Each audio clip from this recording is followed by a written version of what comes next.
Hi, everyone, and welcome to CF Online. My name is John Orozco, and I'm really glad that you're here. Congratulations, Thanksgiving is officially behind us. You did it. And some of us are still enjoying moments of gratitude while others of us are settling back into normal life after a busy holiday week. And for some, this season comes with mixed emotions, so wherever you find yourself today, you're in the right place. I pray that this time online with us is just what you need. Now that December's almost here, the pace starts to pick up. I'm feeling it. My calendar is filling up. Plans are stacking up. And in the middle of all that, it can help to slow our breathing a bit and remember what truly grounds us. As a pastor, I also know this time of year brings both joy and heaviness. If you're carrying loss or stress or loneliness right now, we want you to know that we are here for you. Your church cares about walking with you, especially as we approach the end of the year. As we head into these next few weeks, I want to take a moment to say thank you for your generosity. Your giving makes it possible for us to live out our mission of helping people become committed followers of Christ. And as many people think about year-end giving, we're grateful for every person who partners with us in that mission. If you'd like to give today, you can follow the link on the screen or in the chat. Well, before we continue, here's a grounding thought as we move into Christmas and into that season, asking, what does love require of us? That question, it can guide us the way that we show up for the people around us in the weeks ahead. And honestly, this is the time of year when half of us are fully in the holiday spirit, and the other half are still wondering how it got here so fast. Am I right? Hey, thanks again for being with us today. Let's prepare our hearts for the message from Pastor Clint Rutledge from our Brentwood campus as he leads us into part 3 of our series called Scapegoats. Welcome to Cornerstone Fellowship.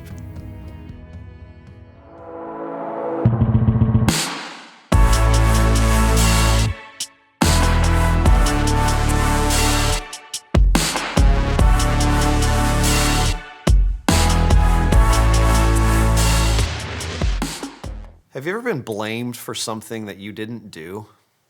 It's one of the worst feelings when you're standing there pleading your innocence and nobody cares. And I speak from experience. I grew up as a middle child, sandwiched between two sweet, perfect sisters that never did anything wrong. So anytime something did go wrong in our house, well, guess whose fault it was? Yours truly. Who ate all the cookies? Clint did it. Who broke the glass ornament? Clint did it. Who made their sister cry? You get the point. If you're also a middle child, then you probably feel my pain deep in your soul. There's never any justice, never any investigation, no due process, no innocent till proven guilty. Nope, it's just straight to the verdict. Clint, apologize. Now, to be fair, there was good reason for this. Both of my sisters were rule followers, and well, I wasn't. I was, let's just say, creatively adventurous.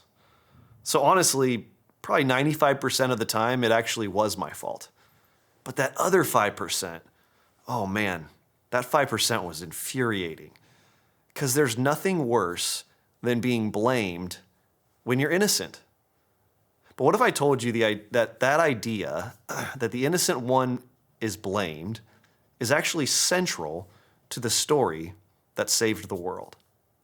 We're in part 3 of our Scapegoats series, where we've been looking at this ancient destructive pattern where societies unload their guilt, conflict, and tension onto the vulnerable.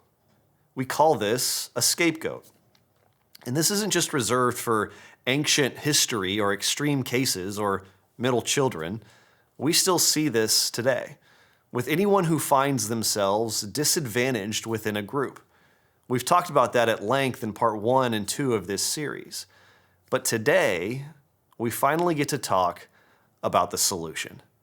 The moment where the machine of blame and scapegoating starts to come unraveled, which is the crucifixion of the ultimate scapegoat, Jesus Christ. His innocent death exposes the ugliness of the entire system. But before we get to that, we have to start with another story, another death actually, the death that sets everything in motion. Turn with me in your Bible or your Bible apps to John chapter 11.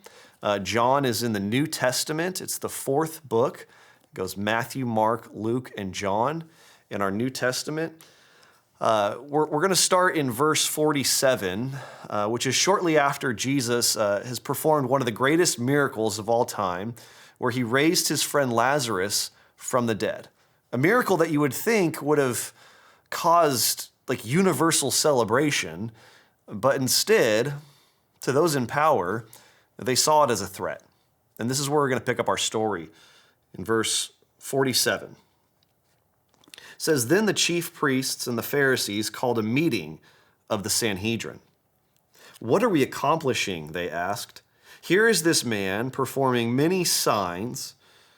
If we let him go on like this, everyone will believe in him, and then the Romans will come and take away both our temple and our nation.' Then one of them, named Caiaphas, who was a high priest that year, spoke up. 'You know nothing at all. You do not realize that it is better for you that one man die for the people than that the whole nation perish.' He did not say this on his own, but as high priest that year, he prophesied that Jesus would die for the Jewish nation. And not only for the nation, but also for the scattered children of God, to bring them together and make them one. So from that day on, they plotted to take his life." Okay, so do you see what just happened there? This is more than a plot to have Jesus killed. Something more strategic is going on. Look again at verse 50. Caiaphas says, "You do not realize that it is better for you that one man die for the people than that the whole nation perish." That's textbook scapegoating. We can't let the whole nation go down. Someone has to take the blame. Someone has to take the fall. Someone has to die so that the system that's in place can survive. Now, notice what's driving this logic. It's not actually what's best for the people or even for the nation at large. No, it's fear. Fear of losing control. Fear of Rome's response. Fear that's amplified by the multitudes of people in the city for Passover week. See, it's fear that drives the decision to scapegoat Jesus. And the religious leaders, they take that fear and they pass it on to the masses. They say, we can't let Jesus go on like this. He's claiming to be God. He's claiming to be king. He's not going to save us from Rome. No, he's going to make Rome actually turn against us. He's a threat. He needs to be eliminated. And all of a sudden, within a few short days, the same crowd who shouted Hosanna as Jesus entered into Jerusalem is now shouting, crucify, crucify. Jesus has become the scapegoat. And it spreads like wildfire, which is one of the most haunting aspects of this crucifixion story. Everyone turns on Jesus. Pontius Pilate, the Roman governor, who finds no basis for a charge against Jesus, he still hands him over to be crucified. The Roman guards, they mock Jesus and they spit on him and they humiliate him, even though they didn't really even know him, so they had no reason to hate him. The disciples, they turn on Jesus. You probably know of Judas, who betrays Jesus with little to no explanation as to why. Peter, one of his best friends, denies him multiple times, and the others follow suit. The closer Jesus gets to the cross, the further they run and hide. In the end, only a few are left standing with Jesus, which is actually interesting when we read about who is left. John 19:25 tells us, near the cross of Jesus stood his mother's sister, Mary, the wife of Clopas, and Mary Magdalene. Now, what do you notice about that list? They're all women. You know, last time we talked about how one of the largest groups of scapegoats in history has been women. And how Jesus, he very clearly goes out of his way to include them into his ministry, to include them when they felt left out, to value them when they were forgotten, to stand up for them when they were scapegoated. In other words, the only ones left with the scapegoat are the scapegoats. But other than that, everyone turns against Jesus. From the devout to the secular, from the insiders to the outsiders, from the rich to the poor, the conflict of all against all in Jerusalem has become all against one. And thus the cycle continues. Violence begets violence, crowds turn on victims, and the powerful escape unscathed. Unless someone exposes and destroys the system. And this is what makes the gospel so critical, because they reveal to us the key that breaks the scapegoating mechanism, which is the innocence of Jesus. The gospel writers, they go out of their way to really point this out for us. For example, if you turn over to Mark chapter 14, Mark chapter 14, Jesus is now standing trial before the Sanhedrin. And this is what it says in verse 55. It says, the chief priests and the whole Sanhedrin were looking for evidence against Jesus so that they could put him to death, but they did not find any. Many testified falsely against him, but their statements did not agree. Then some stood up and gave this false testimony against him. We heard him say, I will destroy this temple made with human hands, and in 3 days will build another not made with hands. Yet even their testimony did not agree. So you notice the desperation of the religious leaders as they try and make any sort of accusation against Jesus stick. But the problem is they're contradicting themselves. Their statements, they don't line up. In other words, Mark wants the readers to see that this is not justice. No, this is a setup. They're falsely accusing Jesus of blasphemy. But even that accusation changes once he stands trial before Pilate. Check out what Luke says in chapter 23, verse 1. It says, then the whole assembly rose and led him off to Pilate. And they began to accuse him, saying, we have found this man subverting our nation. He opposes payment of taxes to Caesar and claims to be Messiah, a king. See, the accusations have now shifted, yet they're still false. They're saying that Jesus has subverted the nation, which is not true. They're saying he's opposing taxes, also not true. And they're saying he's claiming to be king, which I guess is true, but distorted. This is why in verse 4 it says, then Pilate, the Roman governor, announced to the chief priests in the crowd, I found no basis for a charge against this man. Because even Pilate knows Jesus is innocent. Verse 5, but they insisted. He stirs up the people all over Judea by his teaching. He started in Galilee and has come all the way here. See, this is when their new accusations start to crystallize. In front of the religious Sanhedrin, Jesus is accused of blasphemy, but that didn't carry a death sentence in Rome. So before Pilate, they changed that accusation to claim that Jesus is forming a revolt, because they knew that would get the attention of the powers of Rome. And it works. In the most ironic way, if you keep reading Luke chapter 23, what happens is Pilate releases a prisoner named Barabbas, who literally was guilty of insurrection. And Pilate gives Jesus the sentence that was due for Barabbas, which was Roman execution. In other words, the innocent victim literally takes the punishment of the guilty. Classic scapegoating. Now, why is this so significant? Why do the gospel writers go out of their way to point out the innocence of Jesus? Well, because in order for scapegoating to work, in order for it to be effective, the majority must be convinced that the victim is guilty, or at least that they deserve it. This is why in John chapter 8, which we looked at 2 times ago, the crowd was okay with the woman being dragged out and used as a decoy to trap Jesus because she was caught in the act of adultery. So they could justify their hateful actions by focusing on hers. Fast forward to the late 1600s. This is why the church was okay with accusing and even killing women by claiming that they were witches. because they were responsible for the ills of society, so they had it coming. Fast forward to today. This is why many people are okay with immigrants and refugees being forcefully deported from their homes, because they're illegal, so they deserve it. See, as long as the scapegoat is seen as guilty, or at least not fully innocent, the easier the system of scapegoating becomes. This is why most scapegoat stories are never told. Because in order for the system to work, the victim's side of the story cannot be heard. They must be silenced, lest they be proven innocent.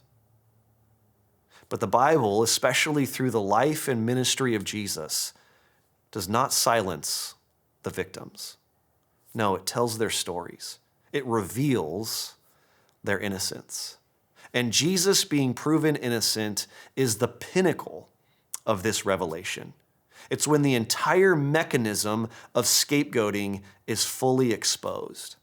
Because the crowds realized Jesus was not guilty. He did not deserve to be killed. In other words, Jesus' innocent death becomes the eye-opening moment where people realize that there's not something wrong with the scapegoat.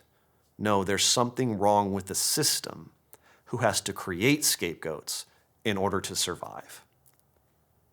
René Girard, a French philosopher who devoted much of his work to this topic, puts it this way.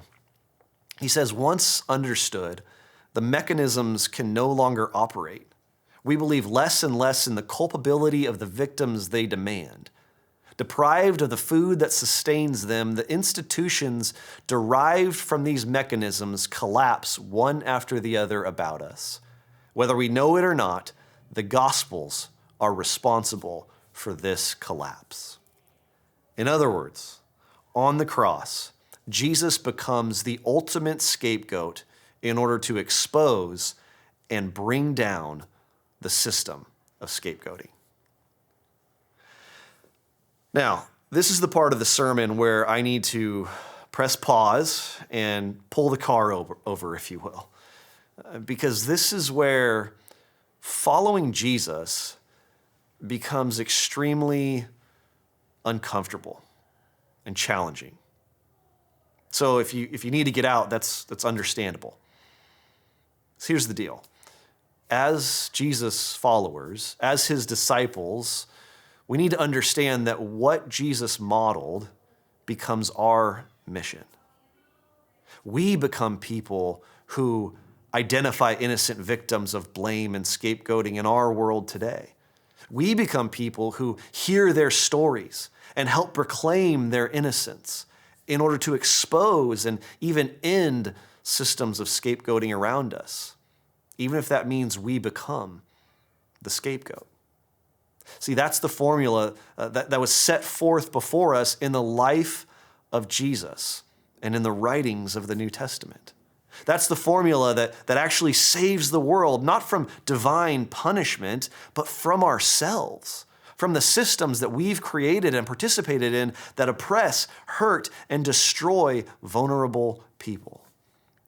That's the formula that ushers in God's kingdom. But again, it comes with a cost.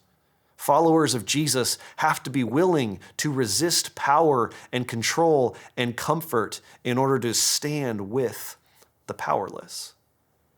This is what Jesus meant when he said in Matthew 16:24, "Whoever wants to be my follower, my disciple, must deny themselves and take up their cross and follow me." So church, the question is, will you? Or maybe a better question is, will we? As a body, as a church, as a collective, will we deny ourselves and follow the way of Jesus?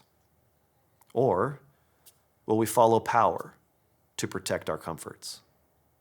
See, this is the tension that we face as Christians.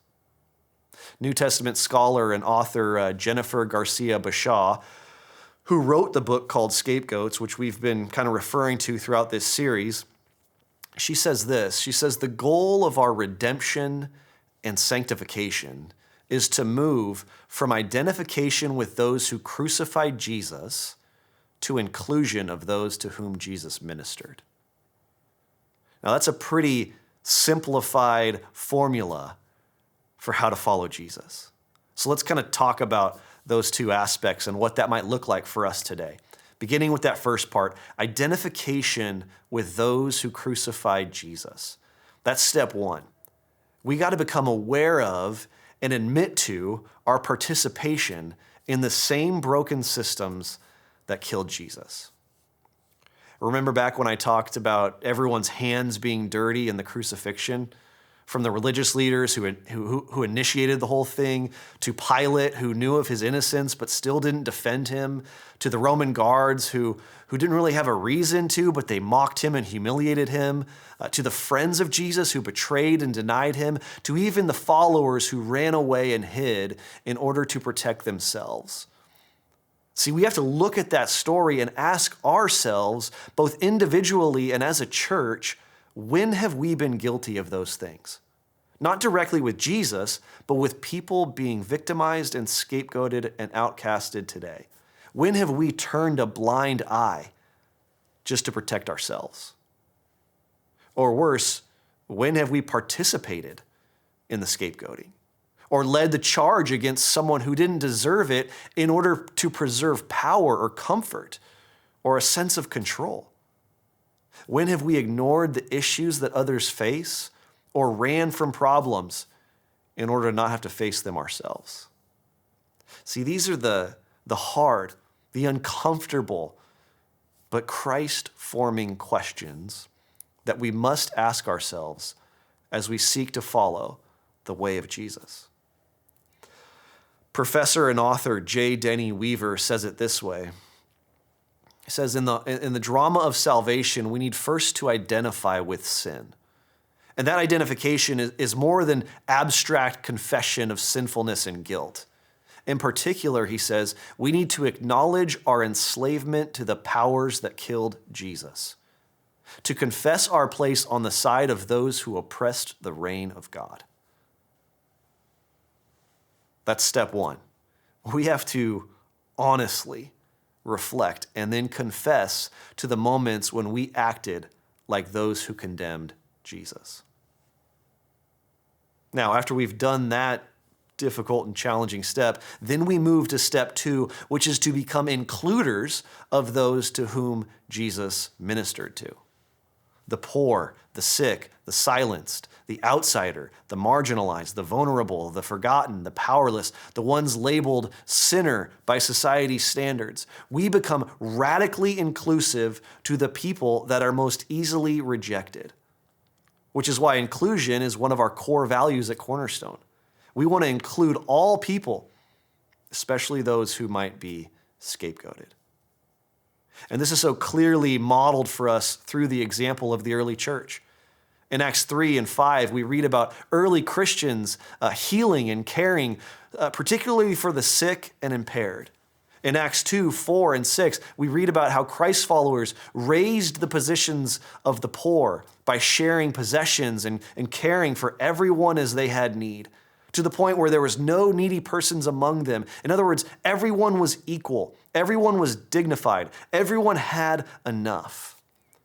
Acts 2 and 10 and Galatians 3 illustrate even further this community of equality and dignity for all, aligning both slave and free, Jew and Gentile, men and women.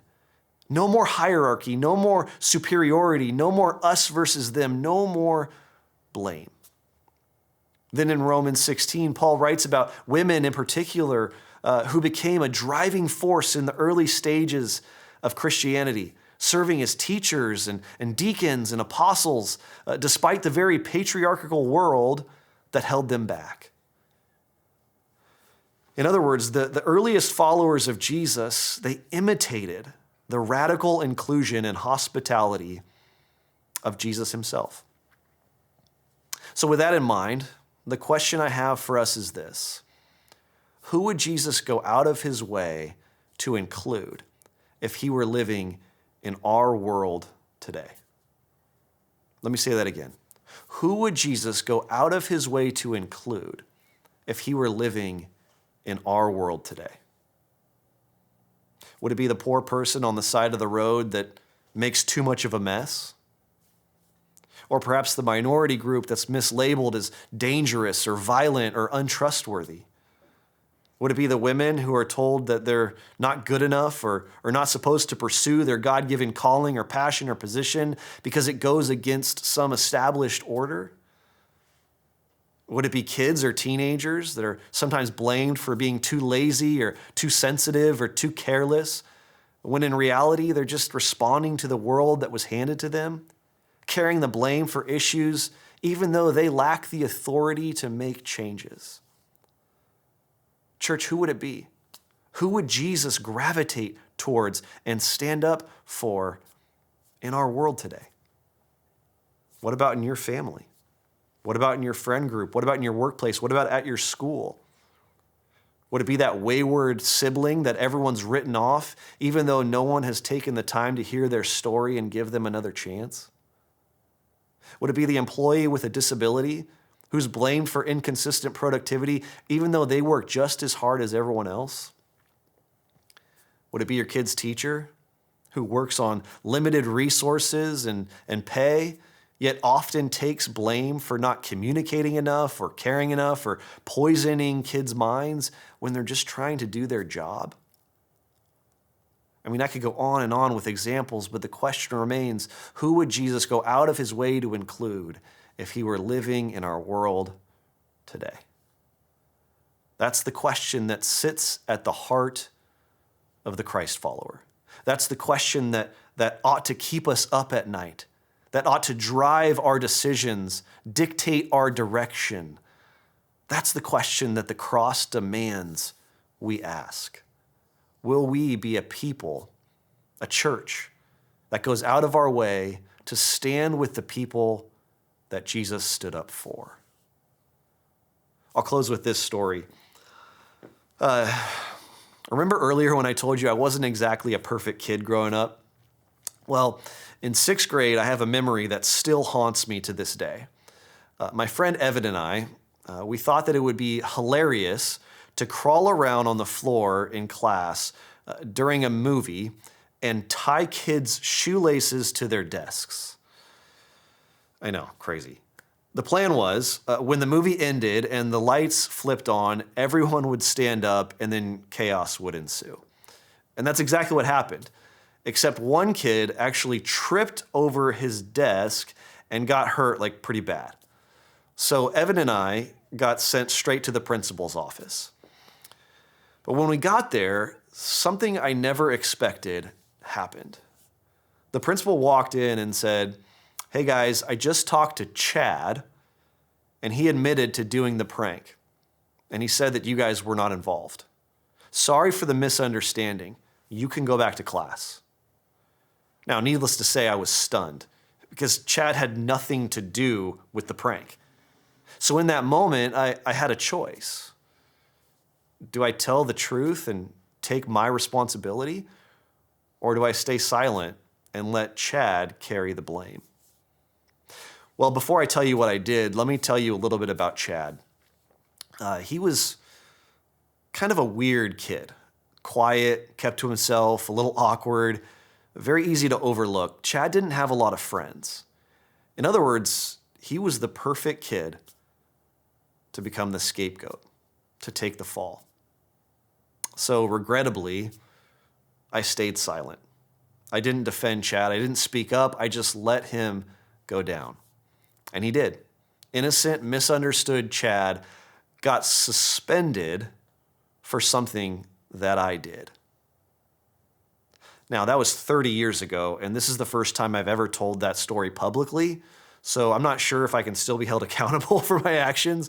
Maybe I should go do some community service after church to make up for it. But what haunts me is I don't know why Chad did that. Was he pressured? Was he confused? Was he trying to belong? Was he trying to impress someone? I'll never know. But what I do know is the feeling that I walked out with that day. Even though I got off the hook, I didn't feel relieved.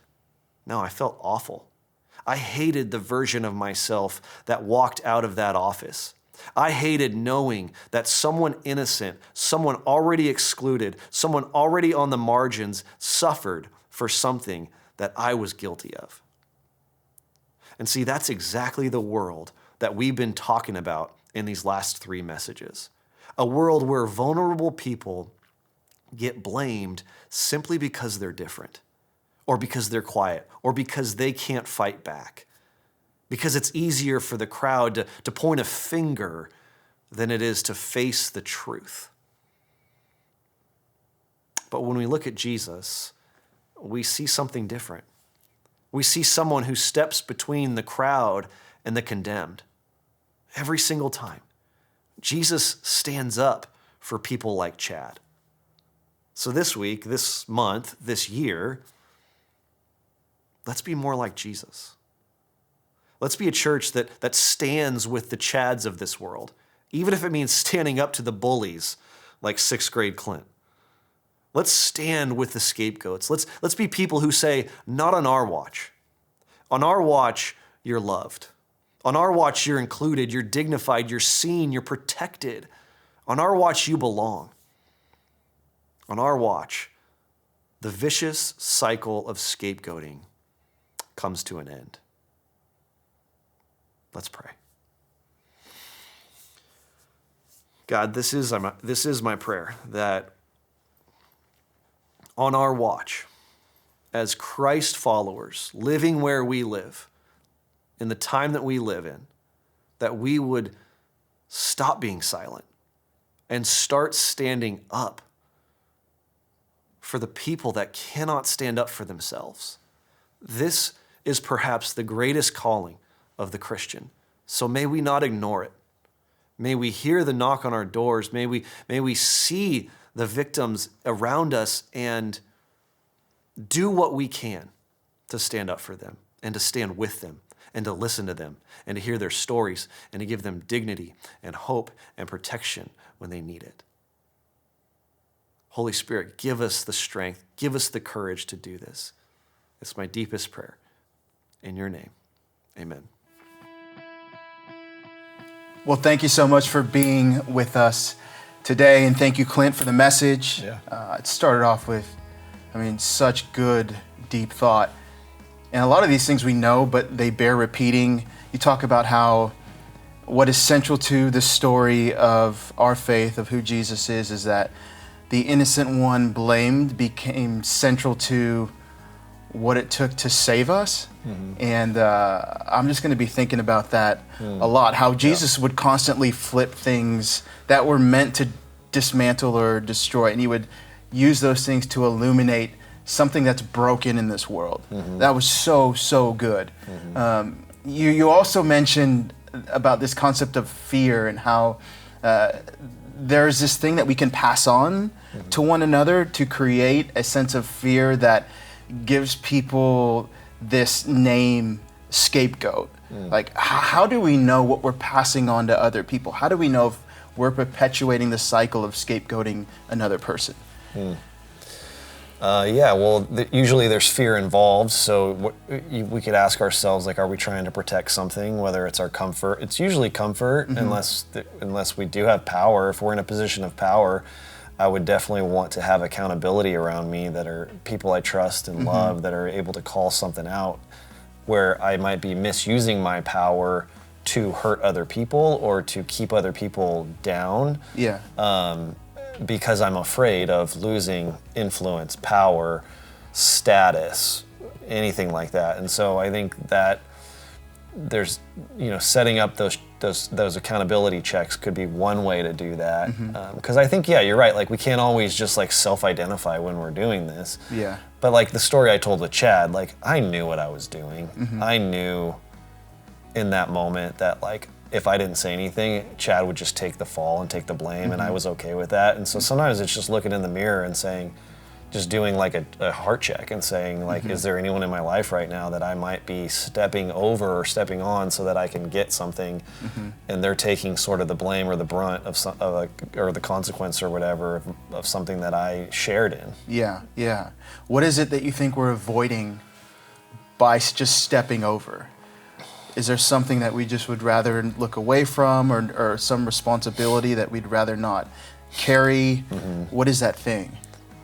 It's probably just losing the comfort, or losing the sense of control. Yeah. Or avoiding the consequence that would come if we did take accountability for our actions.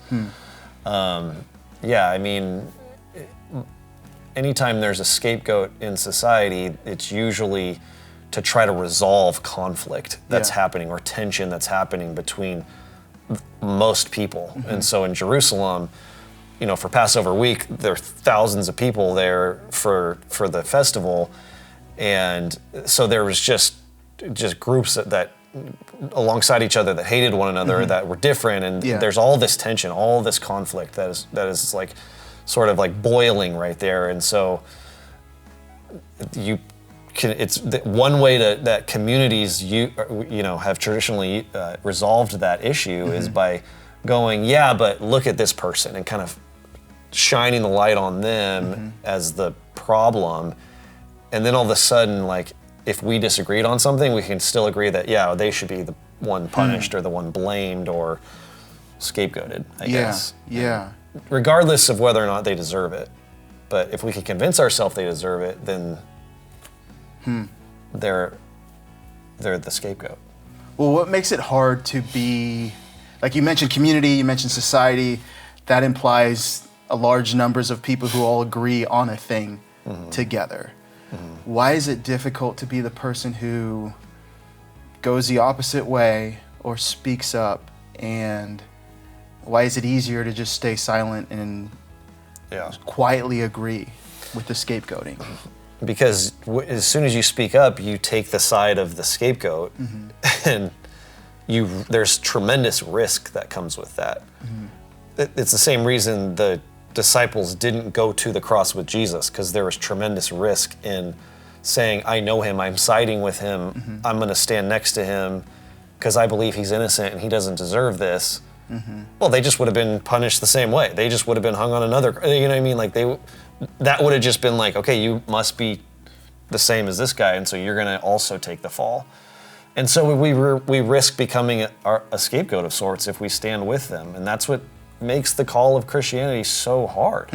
It's like, will we stand with people that are on the outskirts if it means that we become people on the outskirts and lose comfort or influence or privilege? Yeah, and that's such an important statement and question. Will we become the people who stand with the scapegoat and also have to endure the consequence of that? I just want to say thank you for this conversation, Clint, and before you go, church, just allow me to challenge you. This week, look for one situation where you can use your unique voice, your influence, or your presence to support someone who has less power. I firmly believe that even a small act of advocacy can carry real weight. And think of what can change if our church became known as a community that protects the vulnerable rather than letting them carry the blame. Workplaces would shift, families would heal, neighborhoods would feel safer, people would see the kind of love that does not disappear when things get tense. Well, as we close, I want to leave you with a question to help you take this a little further. We'll keep it on the screen just for a few minutes, but feel free to turn to someone near you and talk about it, or share your thoughts in the chat if you're with us online. You can even send it to a friend in a group text or write about it in your journal. And here it is. Here's the question. Where in my life am I tempted to shift blame instead of choosing the way of Jesus? Thanks so much for being here today. See you next time.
Hey, wait, before you go, 3 things. First, consider becoming one of Cornerstone Fellowship's financial partners. Your donations will ensure that you'll be able to continue enjoying helpful and hopefully life-changing messages like the one you just watched. And then number 2, please share the link to this message with anyone who you know needs it or will be blessed by it, or by posting the link to your own personal social media platforms, all of them. And finally, don't forget to hit that subscribe button and turn on the bell so you'll be alerted whenever we post more content. Thanks for watching.